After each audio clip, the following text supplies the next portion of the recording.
ഓം ശാന്തി.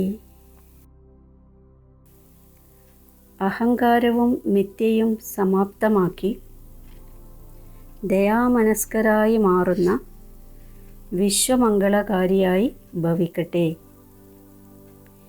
എങ്ങനെയുള്ള അവഗുണമുള്ളവരാകട്ടെ, കടുത്ത സംസ്കാരമുള്ളവരാകട്ടെ, ബുദ്ധി കുറഞ്ഞവരാകട്ടെ, സദാ നിന്ദിക്കുന്ന ആത്മാക്കളാകട്ടെ, എന്നാലും ആരാണോ വിശ്വമംഗളകാരിയായിട്ടുള്ള ആത്മാക്കൾ, അവർ സർവ ആത്മാക്കൾക്കും വേണ്ടി ലവ്ഫുള്ളും ലോഫുള്ളുമായിരിക്കും. അതായത് സ്നേഹത്തോടെയും ഇരിക്കും, നിയമവും പാലിക്കും. ഒരിക്കലും ഈ മിഥ്യാബോധത്തിൽ വരില്ല.